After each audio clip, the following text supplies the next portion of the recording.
York Knicks. New Yorker. For this new season we're about to enter, the Knicks is taking no shorts, just like winter. New York, New York. New York be about the Knicks, huh? But the best thing about New York City is K-N-I-C-K. Everybody say go New York, go New York, go! Go New York, go New York, go! Hey everybody, welcome to the New York Knicks podcast, episode 536. I am Jay. Mark, what are we going to be talking about today?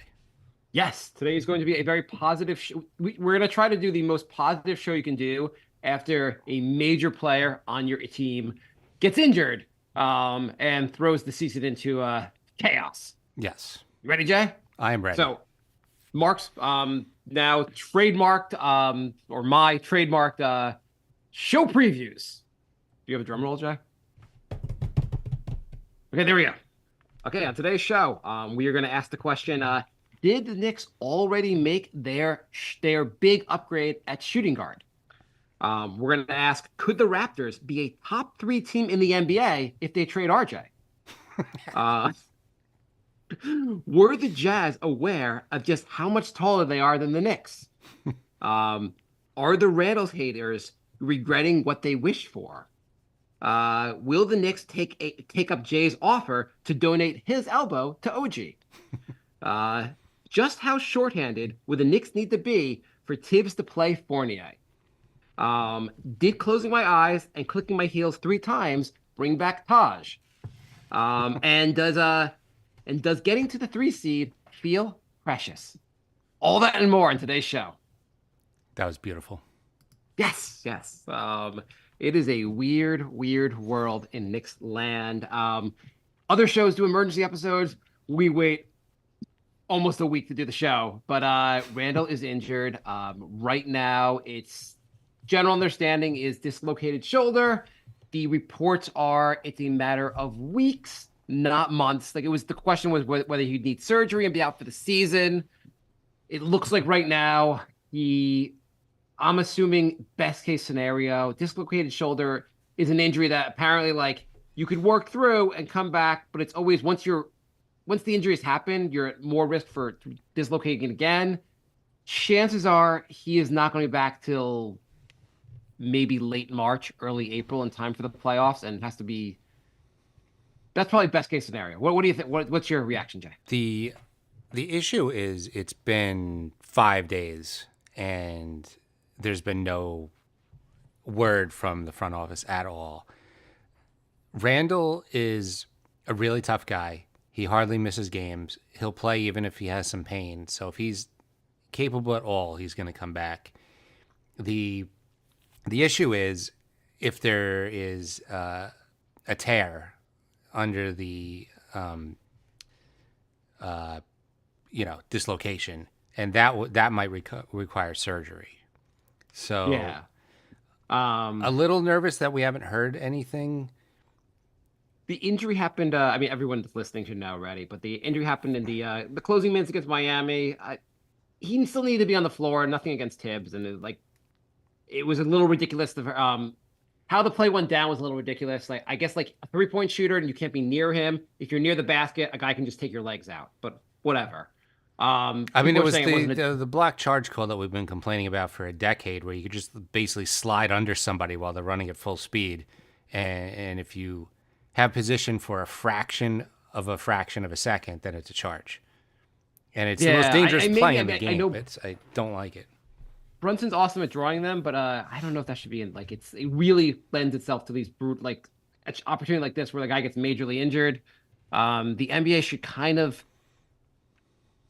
rethink this, or maybe if you're doing it, trying to draw a charge in a very dangerous way.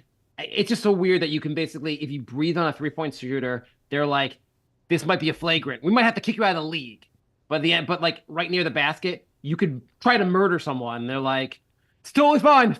He was trying to draw a charge. It's fine. Yeah. So if there's no tissue damage, he could be out. Like Curry had the same thing, and he missed 11 games.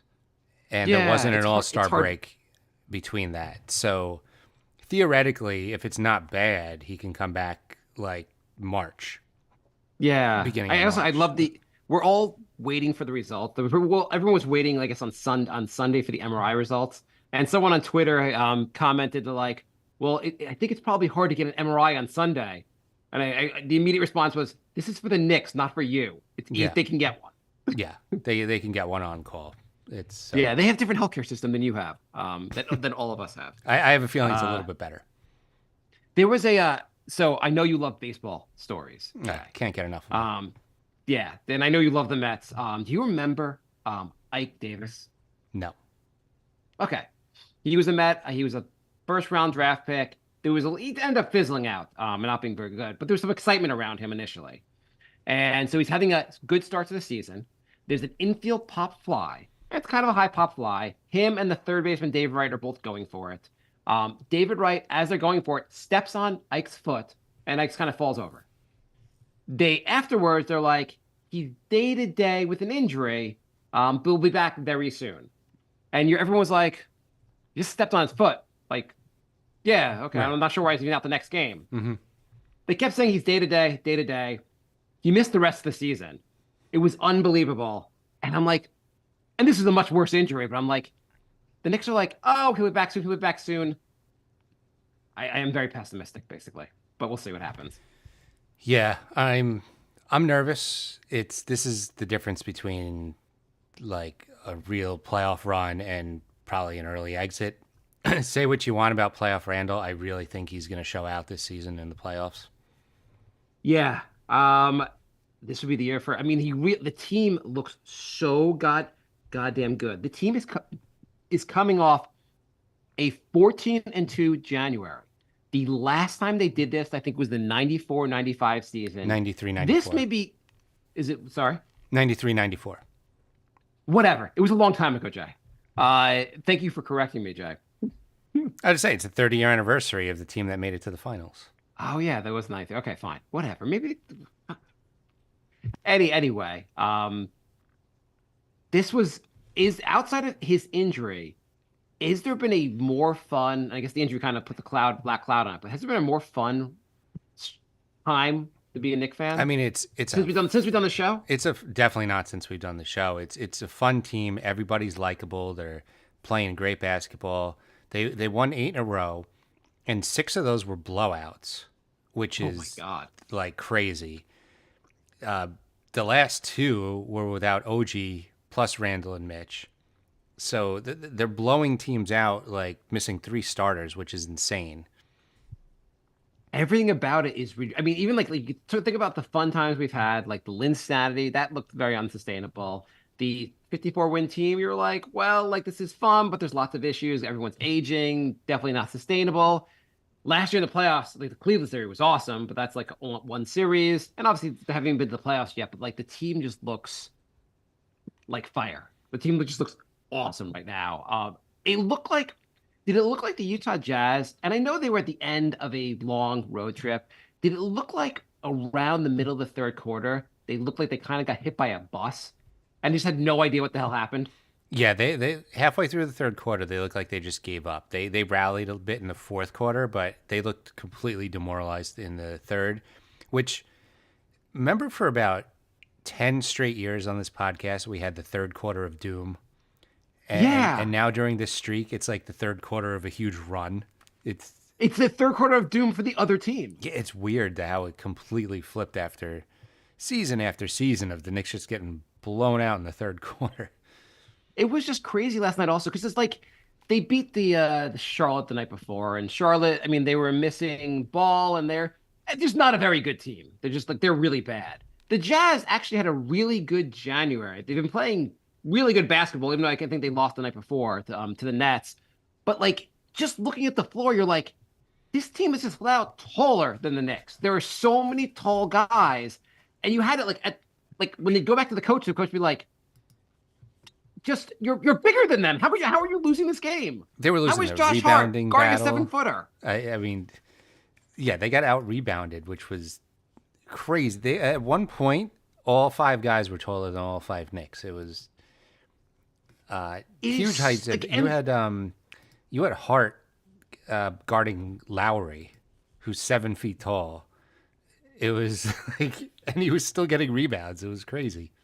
yeah, he was really like marketed. I'm like, Marketing's this awesome player everyone's excited about. He looks, I know he shoots some threes, but like he looked like he couldn't figure out how to use his height against guys who were shorter than him. I'm like, I don't know. Maybe you do want to trade him. So the Knicks out rebounded them 45 to 43, which considering the height differential is insane.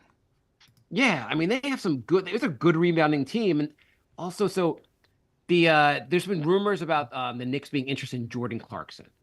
And what did you think of Clarkson last night? I thought he looked like absolute garbage. And I hear people say, he's a 20-point per game scorer and you need that off the bench. And I looked, and 9 out of his 10 seasons, he shot well below league average. So he's just a high volume, inefficient shooter who's not that good on defense. So I don't think it's a good fit at all. No, I don't think. And he's also the last few years have been like particularly like mediocre shooting. I think you want efficient shooting, not more inefficient shooting. I don't know how much that helps. He's a creator. The Knicks had a I don't. really inefficient shooting, mediocre defender, and were about a 500 team until they traded him and then went on this huge run. So I think We've we've been been 14 there and 2 with that. since removing him from the team. Yeah. Uh it is like they basically like watching that, they were like they put Clarkson in a prison. They put him in a cell. He couldn't do anything. And I'm like, if the Knicks could do this, and someone responded to me, I made a comment about this. Someone responded on Twitter. They were like, well, he's going against a top 5 defense in the NBA. I mean, that's cool and all. The Knicks are an awesome defense, but like, I don't know if he can't do that against a good defense, how helpful will he be in the playoffs? Right. Yeah. I don't think that's the move. So with Dante's Inferno going on, Holy crap! Oh my God, he's been awesome. absolute ridiculous 9 threes last night. He's been insane. And his defense has been crazy too. Like just both ends of the court. Awesome, He's awesome, been awesome. such a complete player. So I alluded to this earlier. Is he like was the upgrade at shooting guard when they put him in the starting lineup in November or December? Like, Yeah. are we good now in starting shooting guard? Yeah, I don't think they need to make a trade for a starter. I really don't. I think the move is Fournier and maybe a couple of those protected picks for a bench upgrade. If that Maybe gets you Brogdon. Brogdon, if you could do Brogdon for Fournier and like 2 or 3 of those protected picks, But you're gonna give like 2 or 3 protected first. those protected firsts are absolute trash. People don't realize how bad those are. I mean, I mean, like this. That's really like a. I mean, come on. I mean, I'm glad you're not the GM. You're not like just take our protected first. I mean, they have limited value, but come on. the Detroit and Washington ones are going to be second rounders. Like, So okay, fine. you're not fooling other GMs with that.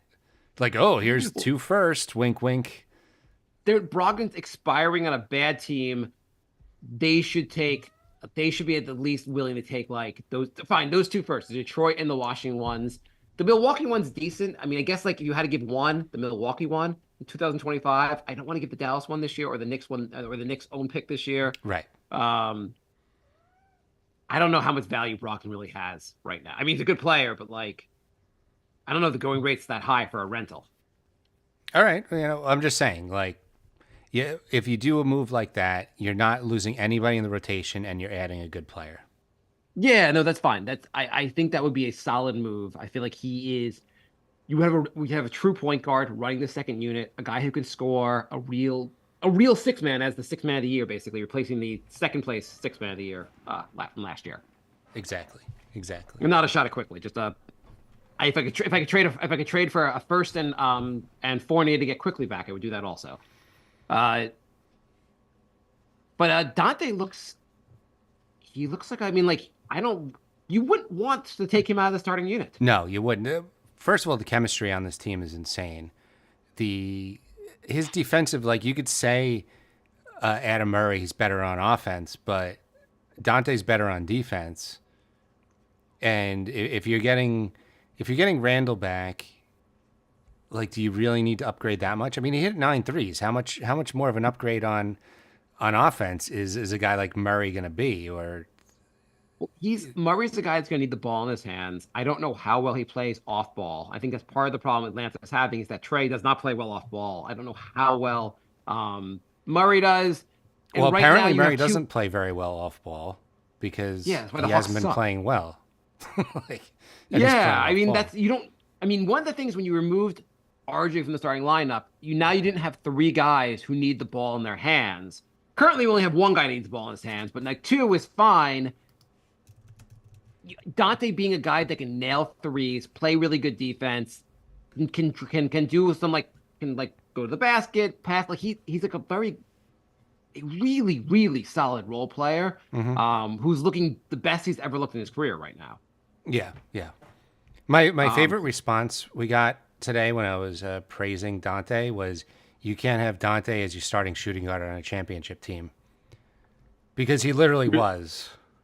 yes, from Milwaukee, yes. Yes. And yeah, if anything, I was thinking about it. Would Golden State be better right now if they just kept Dante and Didn't pay Poole. moved on from Clay? Oh yeah, or Clay. I was gonna say if they didn't play, they had to pay either Poole or Dante, and they went with Poole. Like that Yeah, wasn't good either. No, that was they paid Poole the year before. Or Yeah. I guess you're saying that because they played Poole, but they traded Poole also in the offseason. Yeah, yeah, Do you even remember what the order of this stuff?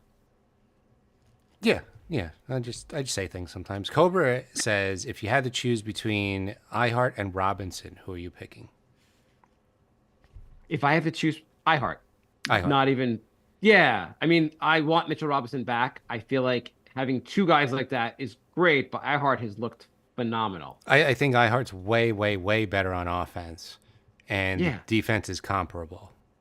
Yeah, I think he's. Yeah, I think that's really it. The offense like looks having a center who can really pass the ball with the offense and like can make some buckets. Like And in you don't have to. fact, I'm gonna say that when Mitch comes back, iHeart should keep the starting job. Not a knock on Mitch. It's just iHeart's been better. He meshes really well with the starting lineup, and I think he should be the starter. Yeah, well, I think also like returning from injury, you'd want to limit his minutes anyway, so you have a perfect excuse to make him the bench guy. And then next year, you just still make iHeart the starter. I'm Yeah. fully healthy, guys. Cool, Mitch. Just iHeart starting still. Yeah. Josh says he's been a listener since the Insanity era. He loves the podcast. Thank you very much. Awesome. How good does it feel to be a Knick fan finally? Josh from Australia. So I saw this stat online. That did you to put in context when I ripped RJ earlier. This was Ryan Garcia on Twitter posted. The Knicks had a plus 4.56 net rating when RJ was off the court and a negative 2.003 net rating when he was on the court for his entire career on the Knicks. A plus 456 net rating would have been the third best mark in the NBA over that stretch. The Knicks were a top three team for half a decade when he did not play. Yikes.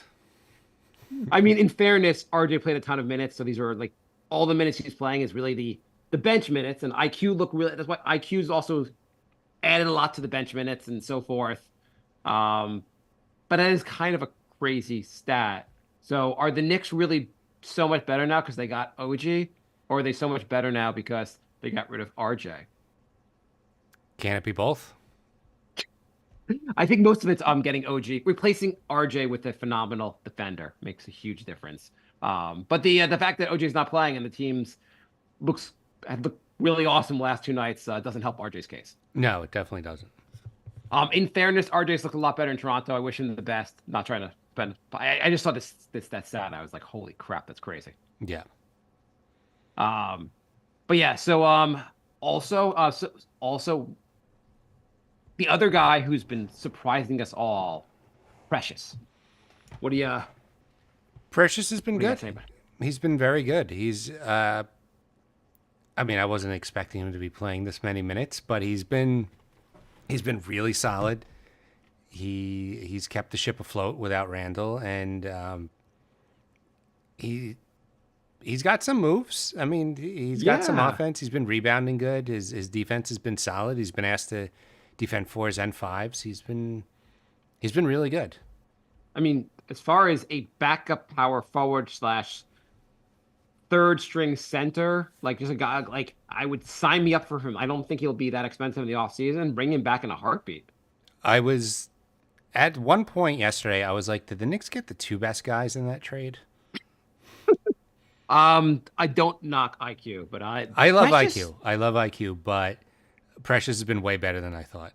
And I just feel like basically they did the trade and they're like, well, we're giving you a lot for OG. You throw in Precious, and the Raptors were like, oh yeah, whatever. And that guy's a scrub. You want Malachi also? And like Malachi's the guy you really want. And they're like, sure, whatever. Like the Knicks obviously clearly had like it wasn't just like Malachi might have been a throw in or whatever, but like they did like there was a reason they made sure Precious was in the trade. yeah, yeah.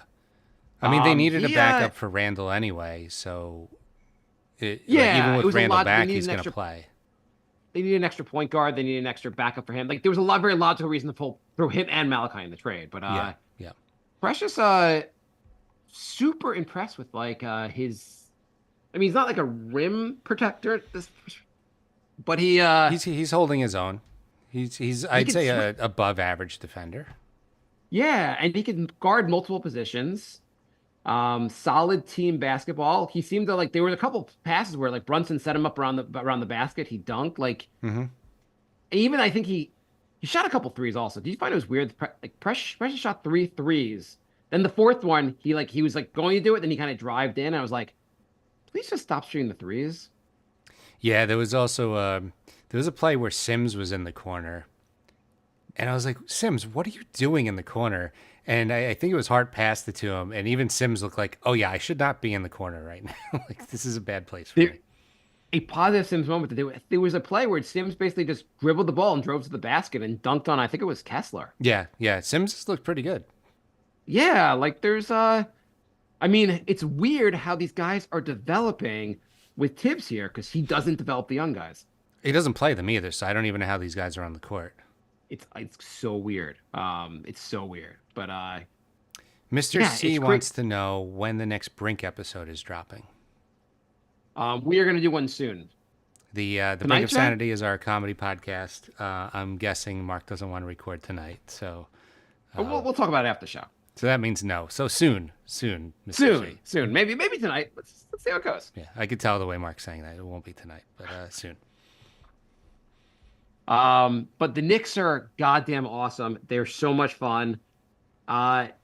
Is it funny with the Randall stuff with like the hate? Like there's no matter he's having an all-star like tomorrow, Brunson should be an all-star. They're announcing the reserves. Hopefully Randall will be an all-star also. Even with him being an all-star before the injury, people are like, Knicks gotta trade him, Knicks gotta trade him. Then somebody gets injured, and all the goddamn fake ass Knicks fan casuals are like, oh, I hope he's okay. And I'm like, do you really? Are you sure you hope he's okay? Because you've been wishing the Knicks get rid of him for the last you're like the 38 tweets from you. I mean, the fact that a lot of people are shocked the Knicks won the last two games shows how important Randall is.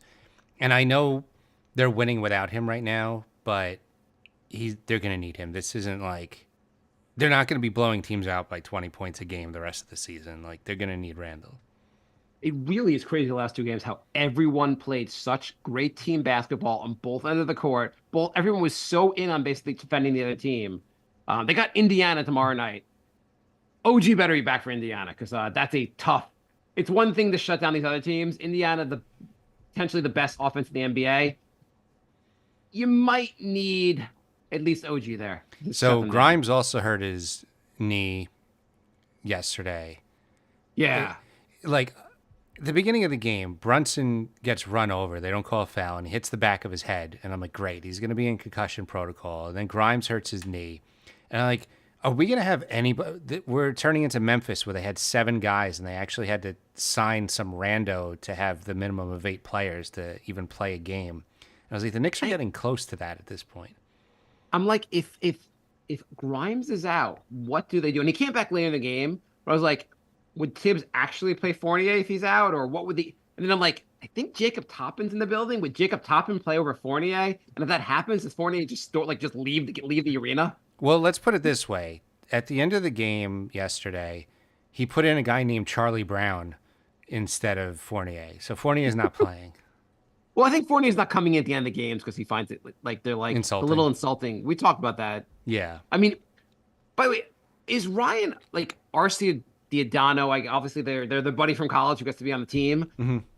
He was supposed to be like the best. Like in college, he was the best of all of them. Yes. Does not translate at all in the NBA. It's very weird. I don't know. I don't know how you could be better than Hart and Brunson and Bridges And Bridges. and Bridges in college, and then like he can't get a minute. Yeah, he played 30 Not a seconds minute. yesterday. Yeah, and it's not like you watch him like in the 3 minutes he gets. You're not like, oh, how is Tibbs not playing this guy? Like no one's even questioning it. It's fine. It's just I thought he'd be better than. I'm fine with them having their buddy from college on the team also. Whatever. Yeah, I mean, you have Tenasis in Milwaukee. Like a lot of teams do it. It's Giannis announced that he basically has told the Bucks that they cannot trade. He cannot trade his Tenasis, brother. basically. In related news, 29 other teams have no interest in trading for him. So it's a nice thing that he did for a trade that no one wants. But Ryan's been doing his part. He's been counting out 10-second violations on the free throws. I mean, no, he got a couple called because he was yelling to the ref about it. Oh, okay. So he's impacting the game positively, even though he's not on the court. Yeah. So if Grimes went down, who gets his minutes? Does everyone just play 40 minutes? Like, does it increase everyone else's minutes? Who breaks in? Do you think it's Ryan? I don't think. Do you think it's Malachi Flynn? I think it's Do you think Malachi. it's Charlie Brown or Lucy? Yeah, I think it's Malachi. Yeah, it's gotta be Malachi. Jacob Toppin apparently has been looking kind of awesome in Westchester. I wonder if he gets some minutes. Yeah, last So I game guess- he had 30 at the half. I think he ended up with 36 on pretty efficient shooting. Maybe give him a 10-day. Yeah, well, I think he's a two-way. So I think they can actually. They can put him Like in. he was because he's in the box score for yesterday. So I think he's actually like on the playable roster right now. Okay. Cobra wants to know what our thoughts on the Knicks' next 5 games are. They got a schedule coming up. I mean, it's crazy all the games they've won since like every show they kind of impress us. yeah. Okay, so coming up, Even those they 2 got- losses were like a fluke faraway rebound away from the Knicks potentially winning.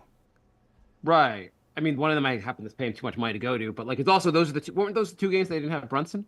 One of them was. Oh, they lost one.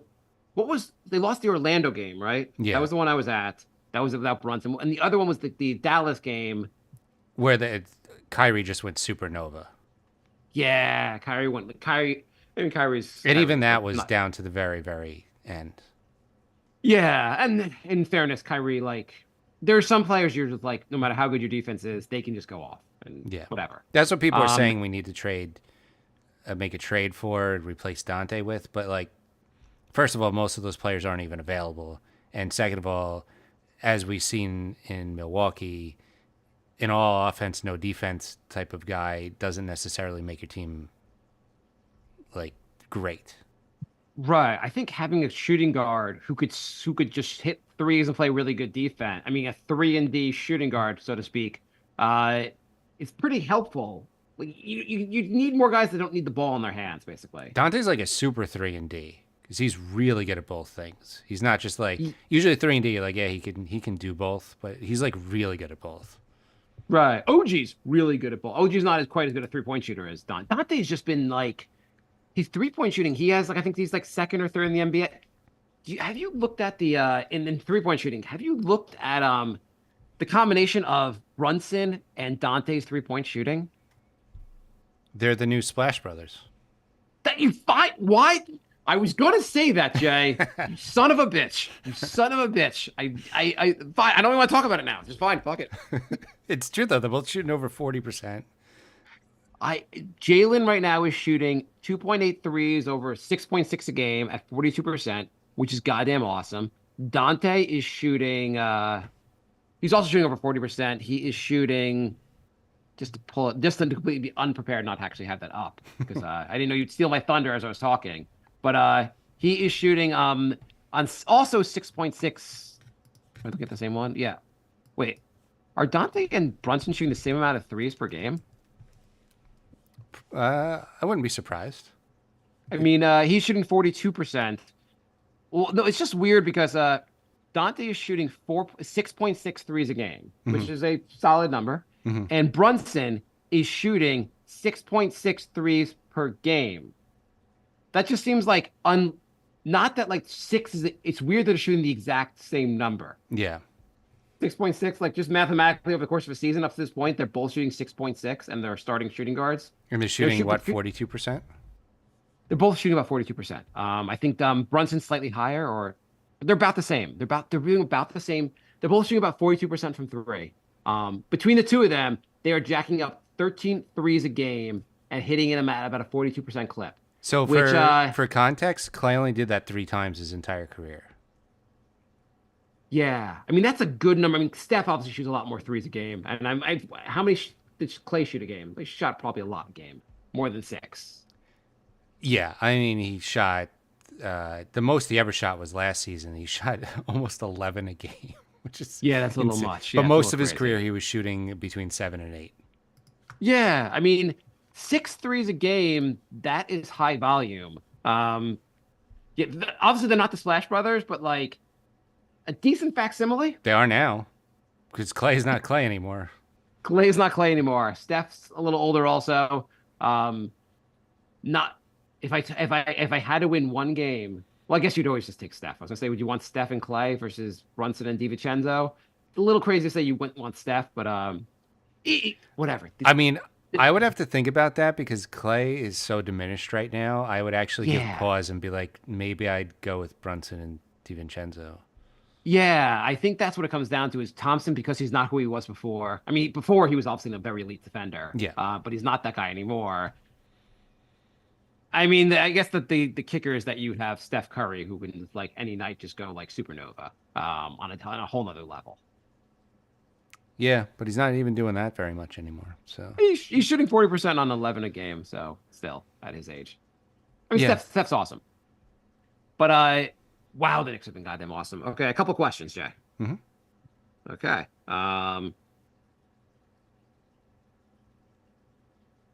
Oscar writes, no matter the opponent, no matter how many of our players are out, we are blowing teams out by 20 points a night and night in and night out. What is the ceiling for this team, assuming no moves at the deadline? do I even want to risk jinxing it? That's all we do, Jay. That's all we do is let's just go for the jinx, Jay. If everyone comes back healthy, including Mitch, no moves at the deadline. I feel like probably can make it to the conference finals. With a outside chance of pulling off an upset. Yeah, I mean the team is looking awesome. Right now, you're at the 3rd seed. If the season ended right now, who are we playing? I just want to say the Knicks have the tied for the 4th best point differential in the league, which is insane because they were almost a 500 team for the first 30 games. That Yes, just shows how the many Knicks- blowouts they've had over the last 15 games, that they're tops in the league. Right when the Knicks made the trade, the Knicks were like their defense was maybe like the 20th. They were having such high scores and like ridiculous games. And since they basically the best defense in the NBA since they did the trade, and they've now they're like 5th in defensive rating. They just like climbed the ladder crazy, like a crazy amount. So if the playoffs started today, they'd play the Pacers. Which is a tough first round opponent. But the Knicks should win that. Yes. And then the second round, you'd play the Bucks probably. Yep. Winnable. Winnable, definitely winnable. I mean, there's hard opponents. And if you ended up you fell back to the 4th seed, you play I think the ideal opponent here would be Cleveland for the first round. Yeah, but if you play in the 4th seed, if you get the 4th seed, then you're playing Boston in the second round. I would rather go Indiana, Milwaukee than Cleveland, Boston. I think there's just what it comes down to. You're going to have to win some really tough matchups no matter what. You are, but I would rather take Boston in the 3rd round when Porzingis is probably in a suit. Gonna what? When Porzingis is probably in a he's suit. wearing a suit. Yes, Yeah, by the 3rd round, I mean, that's when you're going to want to play Boston. I mean, the thing is, if you get healthy for the playoffs, crazy stuff happens. I mean, last year, Miami makes it to the finals in part because Giannis gets injured. Yeah. Like, stuff happens. The Knicks are this good right now. Like, look how they looked this week. And they're probably going to be adding back OG, Randall, and Mitch by the playoffs, which is just insane. Okay, just to clarify, OG's game to game. He's not coming back by the playoffs. He should be back probably for the Pacer game. Okay, I'm just comparing the last 2 games to, like, No, that's you know, cool. You kind of lumped them together. If he's back when when Mitch and Randall get back, I'm like, those guys are like hopefully gonna be back by the playoffs. You're like, and the guy who's OG, you're like, who's gonna be back on Thursday probably. You're like lumping them together as if like I don't think he's coming back Thursday. But anyway, do you have some inside info, Jay? Is OG dead? Did he die over the weekend? I think they're going to be very, very careful with his elbow. They're not going to rush him back and have him in for a game, out for a game. I think they're going to be very, very cautious with this. By the way, iHeart was on a minutes restriction. Yeah. It was lifted, but he still played like just under 30 minutes last night. I assume Tibbs will do that going forward. And the comments, I guess, during the game, they said that iHeart had said that it's feeling a lot better since he got the rest. Yeah, you don't want that. That's like a wear and tear injury, so you don't want that to keep flaring up. So yeah. Keep him around 30 minutes. Sims and Precious have been doing fine. And you just who is the most jealous for not being here? How do you think like RJ and Emmanuel quickly feel watching this? And how does Mitch feel that he can't get on the court right now? Mitch is definitely the most pissed. Yeah.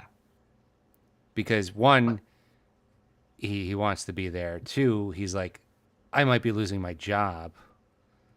I mean, at least IQ and RJ are starting.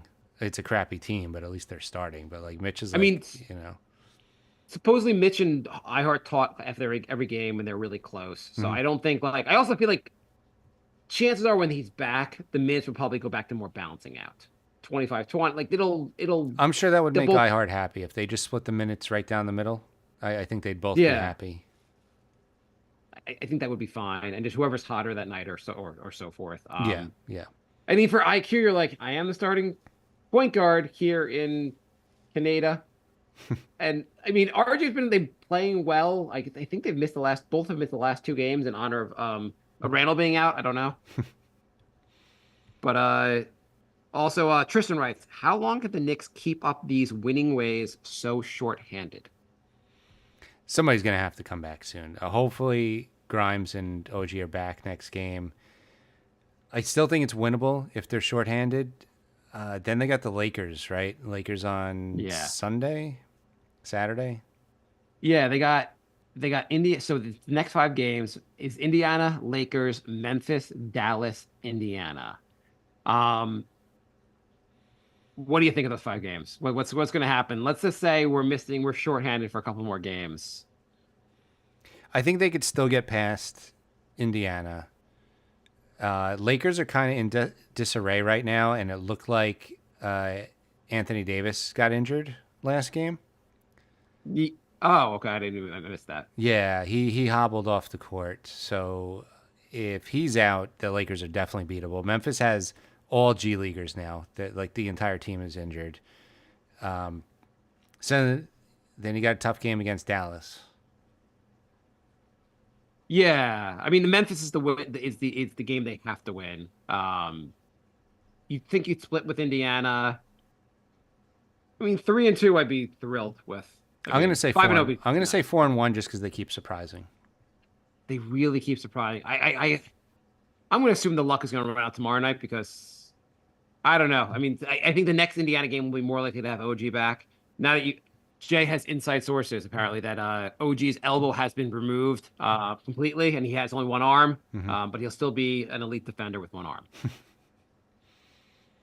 arm. Craig writes, Are you guys in the make a trade or rock with what we got camp? Personally, I think we need a ball handler to come off the bench, Brogdon level player for the playoffs. I think I don't really want them to shake up this starting lineup right now. No, I agree. But I am in the make a trade camp because they got Fournier's contract sitting there, and swap it with somebody else who hasn't expired. Just get another body. just to relieve some minutes from some of these guys.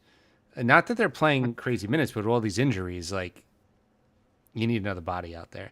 Also, another playmaker off the bench would be nice. McBride has been much better, but I noticed even when he's out there, they're kind of having like Josh Hart play point guard, or like McBride's been basically playing shooting guard, and he looks a lot better like that. So maybe they need like a point guard type player. Right. I think Brogdon would be the perfect guy to get. I Yeah, don't know who if else. they can make a trade for Brogdon and only lose Fournier and a pick, draft or whatever, I feel like this team could go all the way. I know I haven't felt this way.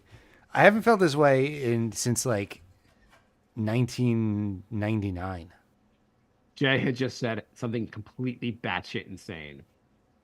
You You just said the team could go all the way. We've never uttered those words on the show. This will be the first time ever in the show one of us has said this team could win a title.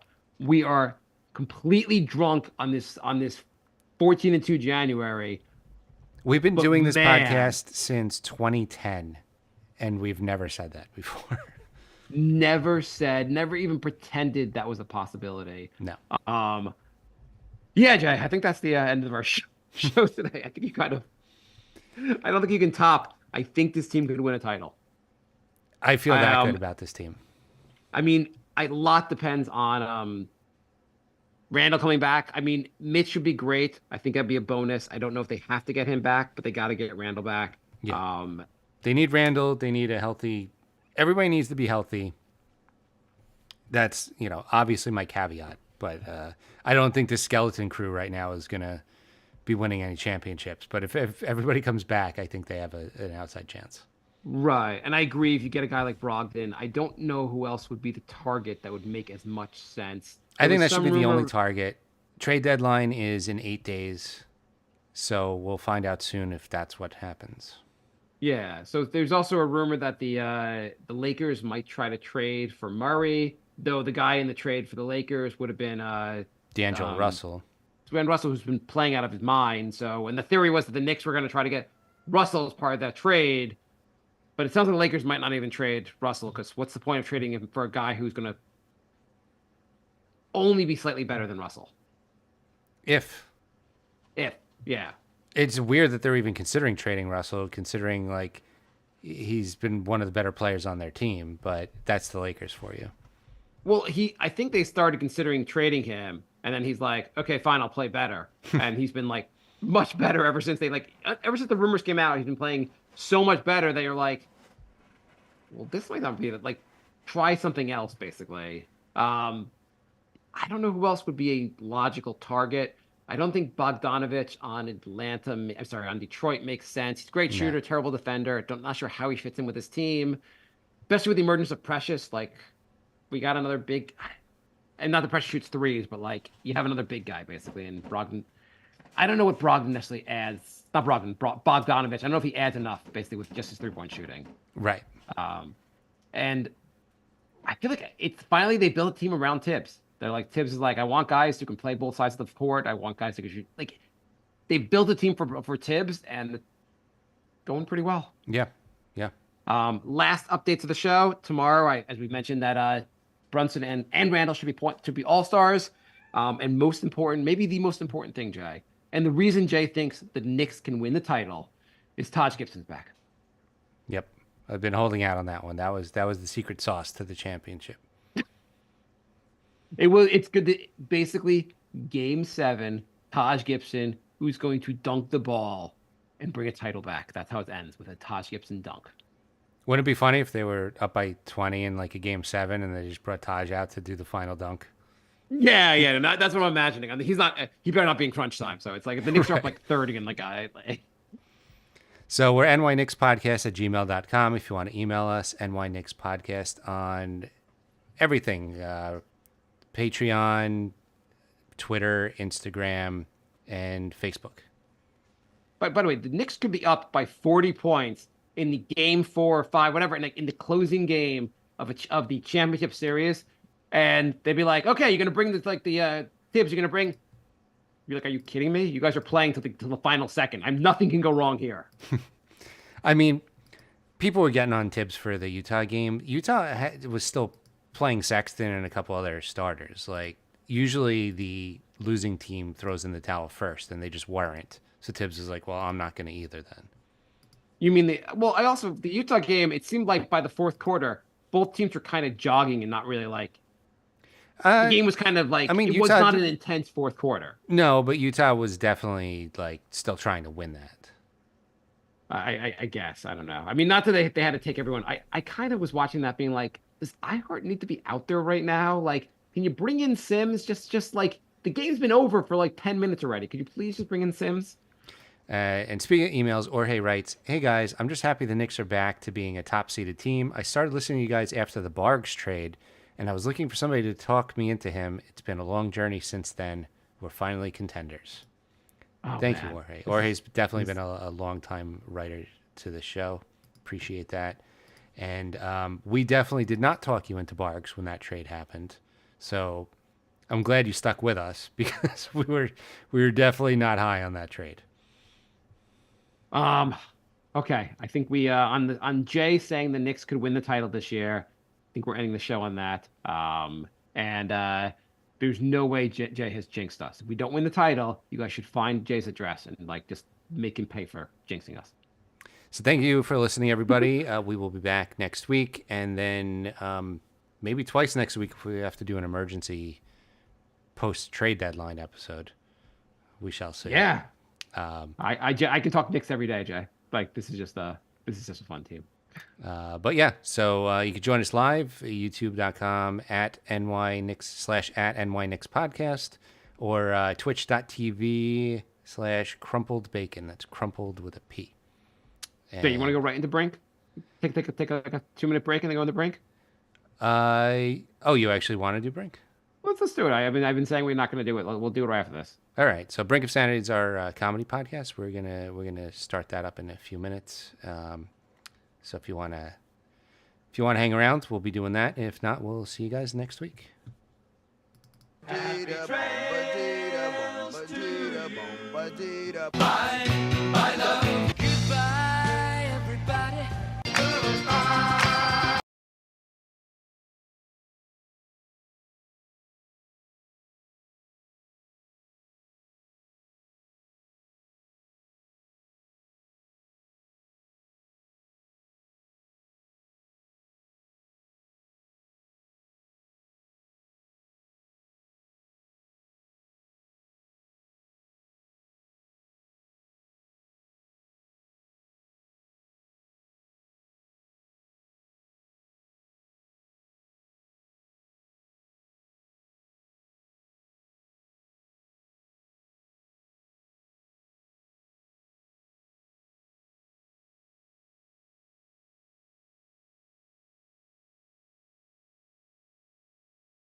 Okay.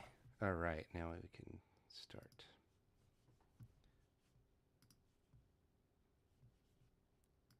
I'm going to start recording. Hello, baby. Hello, nasty. Hello there. Hello.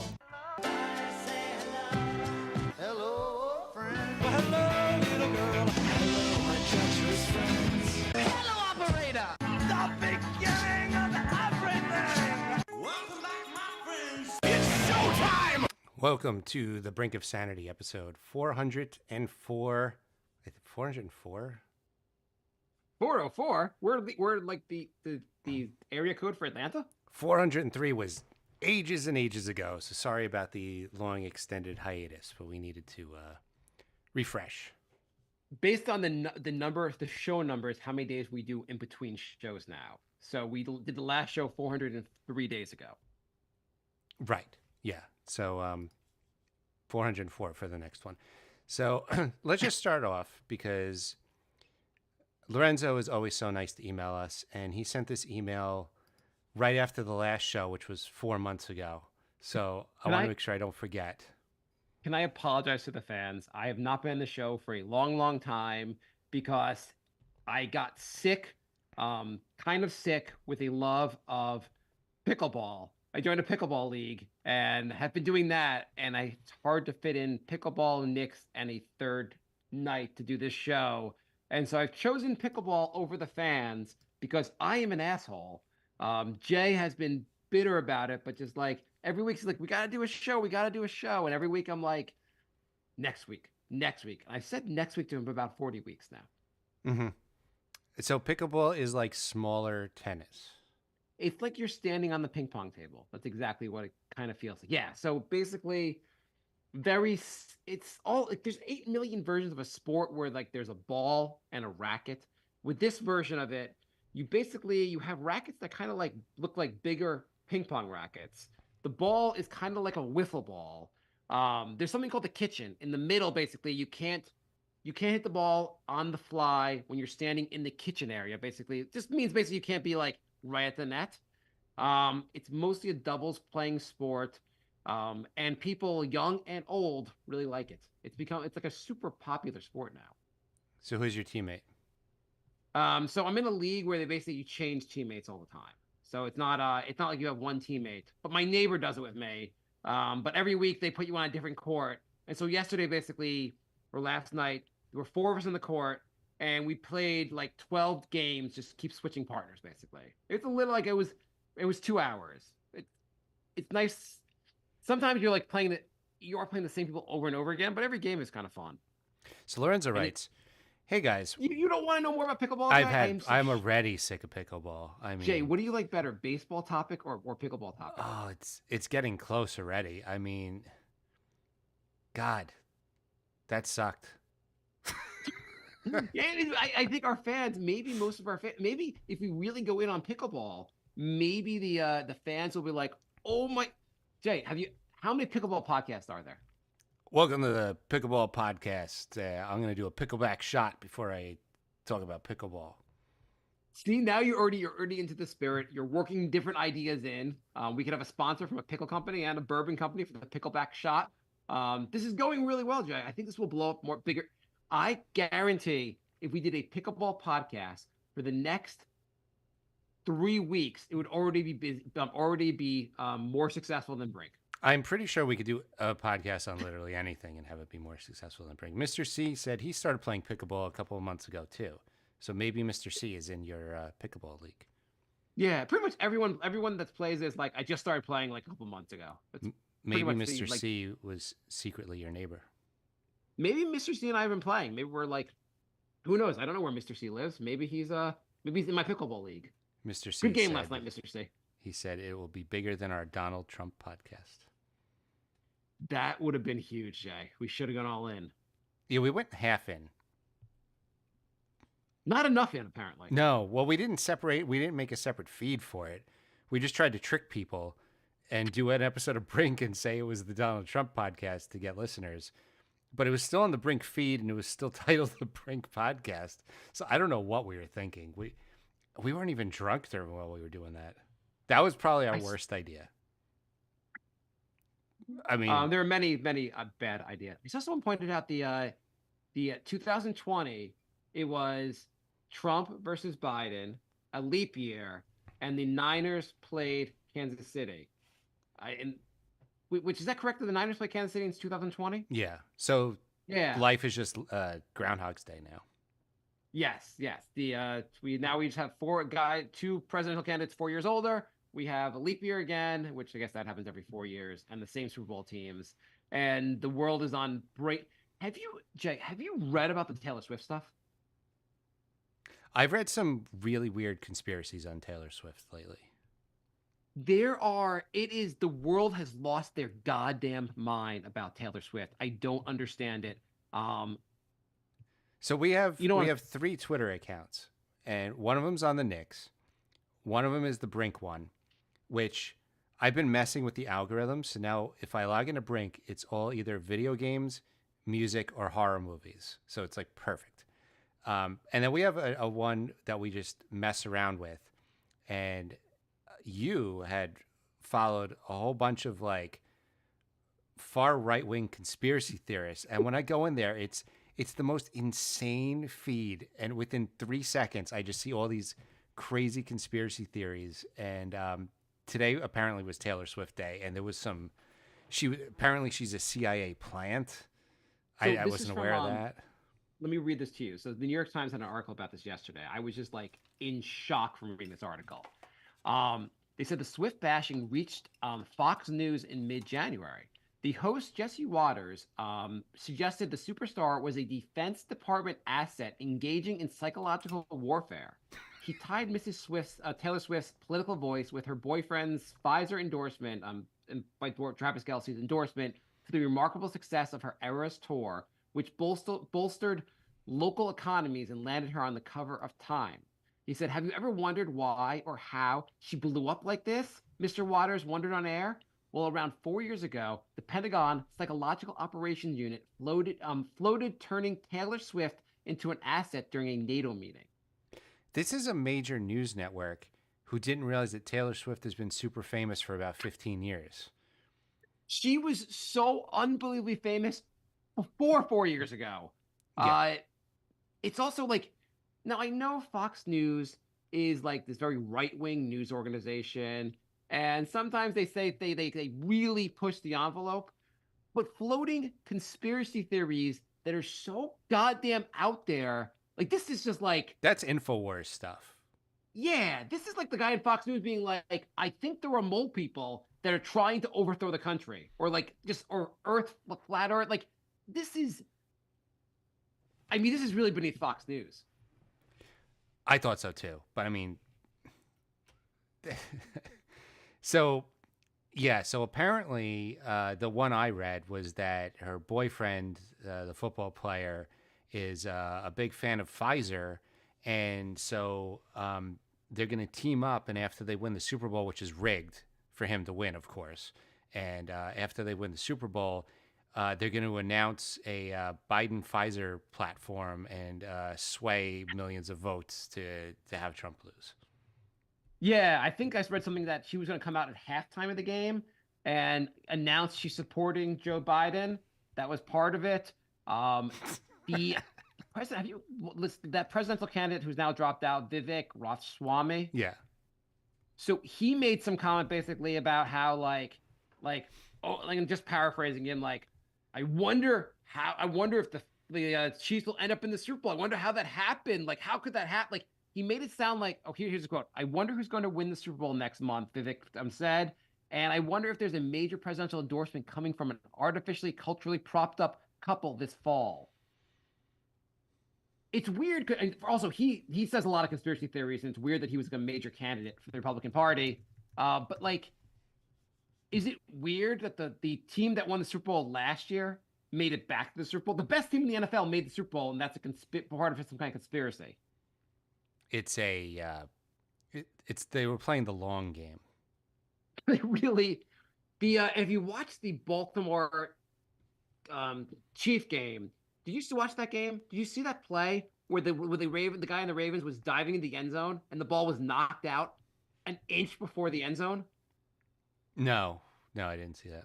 It was an unbelievable defensive play that turned the game, or like really like that. Baltimore was done after. I felt like after that play, they must have had that play in so many like the rehearsals for that one play must have been crazy. Like they're like, okay, he's got to knock it out when I'm diving into the end zone. I mean, to have for that to be just a fake the thing is absurd. So this album peaked at number 5 on the U.S. Billboard Top 200 and then spent 157 weeks, the longest stay on the chart by any release in the U.S. for that decade. This is part of an article about Taylor Swift in 2006. So She's been famous for a while. I mean, yes. her fame is at new heights right now. That was 18 years ago. She had an album that was like the longest running album of the decade.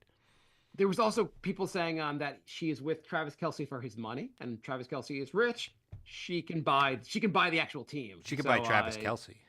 Yeah, I mean, good on my daughter. Freaking loves her. She's a really solid as far as like role model. Like she's like very PG in terms of like her overall image and everything she does. Like it's a really solid role model for young girls. Mm-hmm. Anyway. The brain melt that it takes for people to what crazy is this conspiracy theory has really spread. And obviously like it's not like everyone's believing this. It's only a small percentage of people. But like it's not like it was like it seems like it's more mainstream, these crazy people, than it used to be. Yeah. Like these people are really part of the people deciding the election. I mean, I think most people are crazy now. I see all these videos where people are just filming everything. Like I saw a couple of videos of a guy filming a girl on a first date, and then another one of a girl filming a guy on a first date. If you went on a first date and they just started live streaming, like the date's over for me. I don't know about you, but I'm like, this is fucking weird. No. People complain. They're like, there's the government. It's going to become a surveillance state. They're filming everything. I'm like, no. We are filming everything. The government doesn't have to. Everything that you're doing right now is on video because some other jackass near you is filming you. It's very weird. It is really. I think it's so common now that people like don't even realize how weird it is because everybody's doing it. I feel like I'm in a world that went crazy and everyone is insane, and I'm walking around like, why are you filming everything? And everybody's like, this is just how normal life is. Why are you not filming everything? There was just some story on there's a company called Cloudflare or Cloudfire. It's some kind of some kind of tech company. And this woman worked there for like 4 or 5 months and she was being laid off. And she knew she was getting laid off. So she live streamed the layoff online and people were like, I saw that. Right, I was like, yeah, whether she's right, like my mind, like forgetting whether she's right or wrong to have been laid off. Definitely weird to live stream the layoff, yes. Which is crazy. But like, how do you go to another job? Who's hiring this person? Who's like, yeah, I saw your video. Totally think you are the person I want at my company now. Is there anything like the amount of shit this younger generation has online or will have online? How do people get jobs? I really don't know. I saw one where this girl got fired because she made a TikTok video of her working at Amazon and like just filmed what she was doing at Amazon. First of all, you're not allowed to film the inside of like inner workings of Amazon, so that's why she got fired. But two, it's like you're literally making a YouTube video or a TikTok or whatever, like on company time. Of course you're going to get fired. There was a case, so it happened maybe 2 or 3 years ago, but a guy for his YouTube channel pretended his plane was crashing and like bailed from his plane, and the plane crashed. He did it like in place where no one was going to actually get hurt. But the U.S. government was like, you can't crash a plane for your YouTube channel, and the guy went to jail. Yeah, I saw that. He jumped out of the plane with a parachute to let the plane crash into a mountain for views. For YouTube, like for YouTube, yeah. Like at some point in like 2007, these guys at YouTube were like, we're going to create this thing so people can show videos of crashing planes into mountains. That's why we're doing this. Wild. Yeah, it's a wild world. I'll read Lorenzo's email. Sorry, Lorenzo. He's used to it. This happens every time he writes. Hey guys, went out for dinner the other night with a bunch of parents from the kids' school group. One dad starts talking about his CPAP machine and sleep studies, and the next thing you know, every single dad either has one or is on the way there, including myself. Oh, Lorenzo joined the CPAP group. God damn it, the Brink of Sanity, where comedy becomes reality. How are your CPAP adventures going? I'm not going to wear the CPAP machine or get one. Jay has one. I think, Jay, if I didn't know you, I might have been more open to actually getting it and trying it out. But because I know you, I just like, I can't even, I can't get one, Jay. I'm sorry. I've my adventures have talked you out of the CPAP. You are like an artificial human. You can't fall asleep without the CPAP on. Well, yeah, but that's not like going to happen to you if you use the CPAP. Says the liar. Well, I mean, my experience hasn't been great, but I also have that like weird form of apnea. I don't know. I feel kind of fine in the morning. I don't believe, I think this whole apnea thing, I think a lot of people have it, but I think they're overdiagnosing. My theory is that like like not all of us fucking have it. I feel like I was reading like there's also like these like all these there's a Reddit group about like sleep apnea. And people will be like, "Hey, like I actually feel totally fine. My doctor claims I have it. I took a test. They says I have it, but like it doesn't seem like it's not affecting my life." And people are me like, "If you don't do it, you'll be dead by the time this day is over." Like they're like, "You have to do it." Like people are militant about the fact that you have to do this. And I know it's helped you, but you also felt like shit without it, right? Yeah, yeah, it was. Yeah. It was getting worse and worse. I needed it. Yeah, no, I think there's a real issue, and people are feeling like shit. But I feel like people that are like, I feel fine. I'm just snoring. Maybe it's I'm going with I'm going to see how bad sleep apnea can get for me. I guess. So you think there's a worldwide CPAP conspiracy where they're I think overdiagnosing? I think that basically these companies make a lot of money, and so they have maybe twisted what who needs it and who doesn't. The line for needing it is a little. Here's my conspiracy, Jay. I'm thinking basically the line for actually needing it is like they're making it a little lower than it really is. Okay, I mean that's a reasonable conspiracy. I'm not denying the existence of it. I'm not denying it helped you. I'm just saying that they might be overdiagnosing it for people that don't necessarily need it, so they can make an extra couple bucks. Hmm. Okay, I mean that's reasonable. Dean Mays writes, "Hey guys, was interested to hear if you had any thoughts on Elon Musk's latest appearance on Rogan. I don't know about you, but I believe Elon is a 24 karat gold fucking idiot. His statement that intensive care ventilators have done more damage to people with COVID than COVID itself, I found especially batshit insane. Of course, having spent the better part of the last 25 years in the ICU medicine, you could forgive me for having a strong opinion on Musk's brain fart. Here is a question. Is Elon Musk the most overrated intellect of the last 30 years? The guy has money and shitloads of it, but I don't buy into this idea that he's some kind of brilliant mind. He got where he is today by being given a generous start financially, and he's identified talent in various fields, but seems to me he's also screwed over more people than he has championed on his way to where he is now. Anyway, do you have an opinion?" Yeah, I mean, what's your opinion on him, Jay? Yeah, it seems like he does have a good business mind, but then Well, I see clearly, him tweet yeah. like fart jokes, and I'm like, is this guy really that smart? So I don't know. It's a mixed bag. He does seem like he's terrible to work for, Yeah. and he's kind of an asshole. Probably overrated as being like this super genius.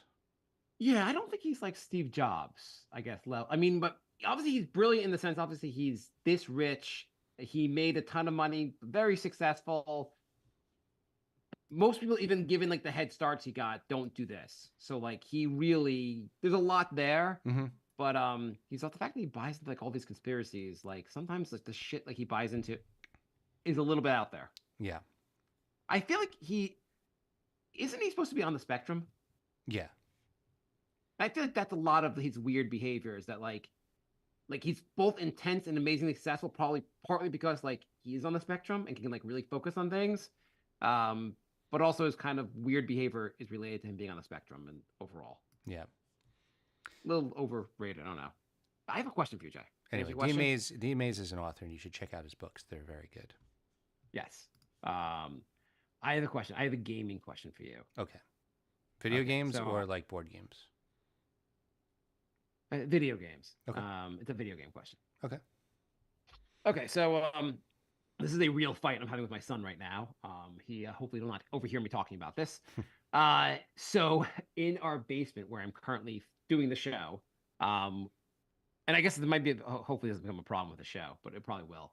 Anyway, so my kids are getting a little older. My son is 12, turning 13 later this year. My daughter's about to turn 10, and our basement was very like over the like your basement's like a play area for the kids, and over the time we've had to take out like the toys. My kids don't play with toys that much anymore, and we're trying to make it a more like teen focused like basement. Mm-hmm. And so part of that basically is going to be putting in a large TV, making like my son wants to get the PS5.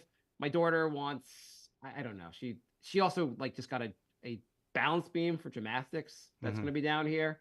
And we're going to change the walls from the kids' pictures to like boy stuff, like sports stuff and Taylor Swift stuff down here. But anyway, the big fight I'm having with my son is he's like he wants to get a PS5, and I'm like, sure, that's fine. And we're doing this like later in the year, like in the summer. We're gonna try to revamp the basement. Okay. But I'm like, okay, we'll get like a 55, 60-inch TV. They're not really even that crazy expensive right now. Yeah. Get the PS5, and you could play your video games in the basement. We're gonna set up a couch and all that down here. He's like, no, I want a computer monitor. I was like, well, the PS5, like that's like really to hook up a TV. He's like, nope, you could hook the PS5 up to a computer monitor. Well, the TV's bigger. Like a computer monitor, like you really don't. Computer monitors are maybe like 27 inches, 30 inches. You don't get much bigger. Yeah. Like we'll get you like a 55, 60-inch TV down here, so the room could be both the TV and playing your video games. He's like, no, I want a desk down here. I want a monitor. I want to play my video games at my desk. I want a gaming setup. It's like, yeah, we're giving you the gaming setup, but can't you just do it on the TV instead of a monitor? So my question to you, Jay, is it really that much better playing a video game on a monitor than a TV? I think it's much worse. On a monitor? Yeah. Why wouldn't you want Why? it bigger so you could see stuff better? No. I mean, the only reason people play on monitors is they're playing computer games.